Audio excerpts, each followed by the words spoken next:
Fake flowers find my uniform. Didn't know I was a decorated firefighter. The sun was just beginning to rise over Alderwood Grove, casting a golden light across the neat rows of pastel-painted homes.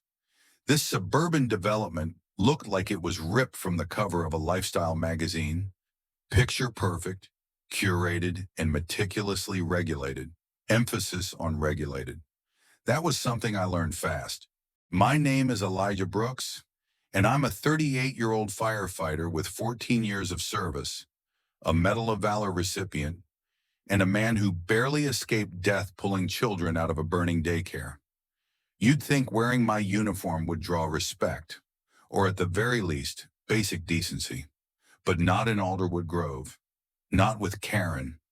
Her real name is Madeline Flowers, but everyone just calls her Fake Flowers behind her back, partly because she chairs the self-invented HOA with no legal standing, and partly because of the hideous plastic roses she plants along every sidewalk like she owns the whole damn neighborhood.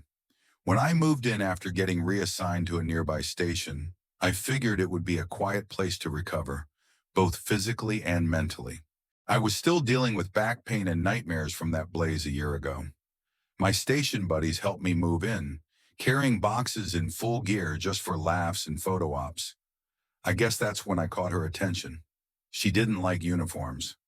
Too aggressive, she said. I brushed it off. But the next morning, a bright pink citation slip was stuck to my front door.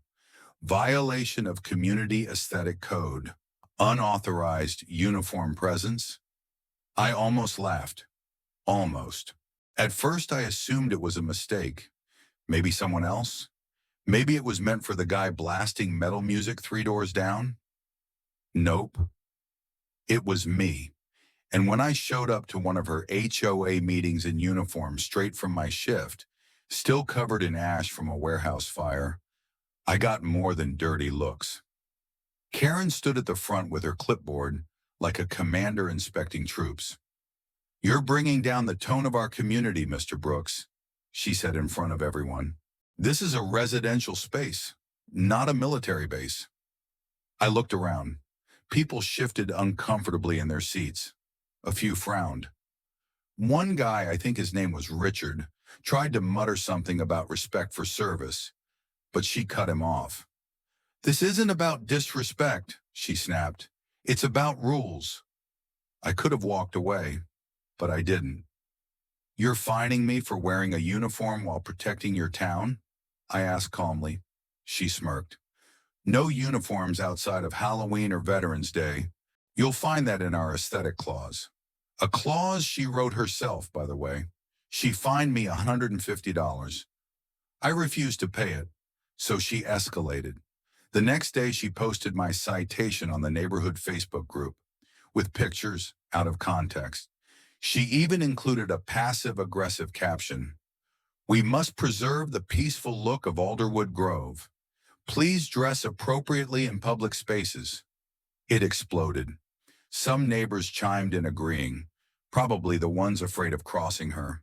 But the real shift came when someone posted a photo from that fire. The one where I had carried a child out of the flames on my back, face covered in soot, still in uniform. "You're fining him. He's the guy who saved my niece," the comment read. Within hours, the post had gone viral beyond the neighborhood group. Someone shared it on a local community hero page.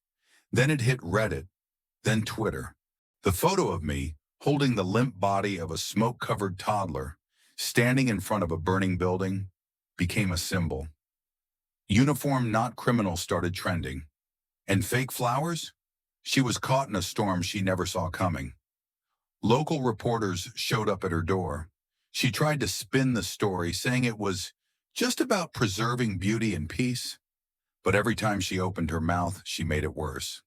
"Uniforms remind people of violence," she said on live TV. That was it. Veterans groups, firefighter unions, police departments, even paramedics, all posted in solidarity. Letters poured into the local paper condemning her rules. Survivors from fires I'd responded to reached out. Some even cried on camera. One mother said, "Elijah saved my baby, and she thinks his clothes are offensive, the mayor got involved. We don't support this type of behavior. Alderwood Grove is not governed by any legal HOA. Turns out, Fake Flowers HOA wasn't even registered. She'd been collecting fines, issuing citations, and threatening legal action without any authority at all. Investigation started. And fast. Karen disappeared for a few days. When she reappeared at the next meeting, she looked smaller. No clipboard, no smug grin. Just a frazzled woman who had finally realized the world didn't revolve around her pet peeves. She stood in front of the same group she'd once controlled like a queen. "I owe this community, and especially Mr. Brooks, an apology," she said, voice trembling. "I let my fear and my assumptions blind me to the truth." I didn't smile. I didn't nod. I just looked at her. And for once, she didn't look at me like I was a threat. She looked ashamed. The fake HOA was dissolved. The fines were refunded, with interest. A real community board was formed, and I was invited to serve on it. I declined. I didn't need a title or power. I just wanted peace. But something beautiful did come out of it all. The town organized a Firefighter Appreciation Day. They put up a memorial plaque downtown honoring those who served in fires over the last 20 years. My name was on it. Alongside friends I'd lost. It meant more than any apology. Karen showed up to the event quietly. She stood in the back next to the sunflower bed where a little girl placed a toy helmet with "Thank you, Fireman Eli" written in marker. As I knelt to talk to her, I saw Karen watching us, and she cried. Not loud, not for show, but real tears. The kind that come when someone realizes how small their world used to be. Afterward, she approached me and asked, "Do you think it's too late for me to start over?"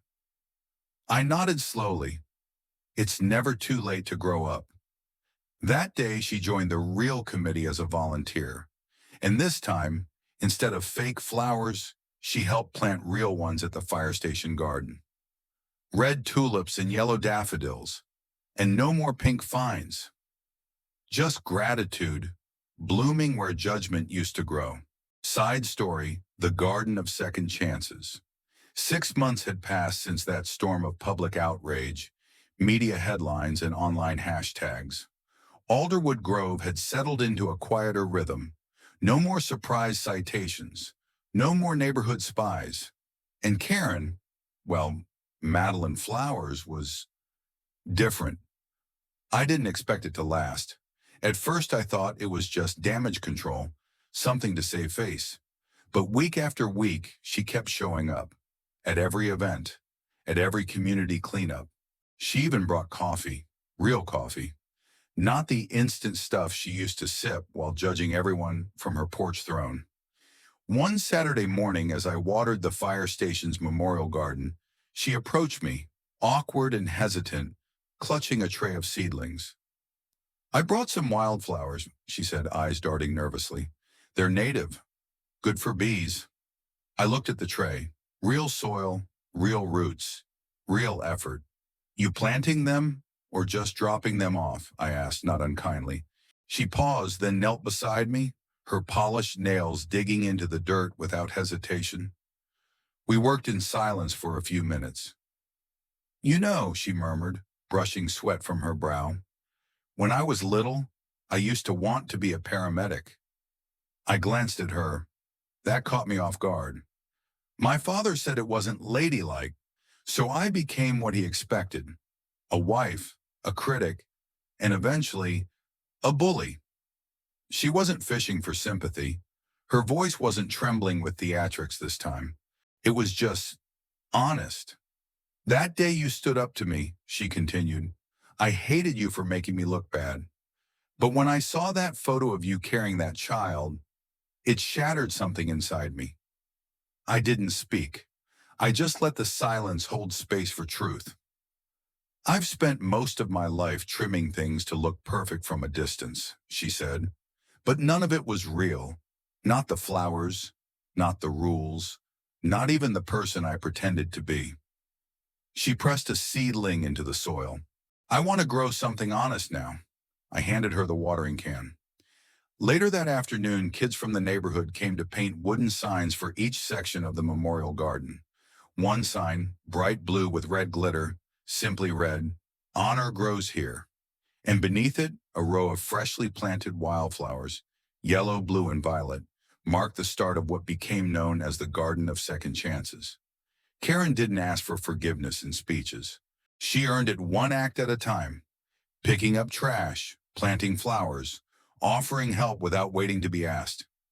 Some people never change, but some people do. And sometimes that's enough. Dainende, Surenforna.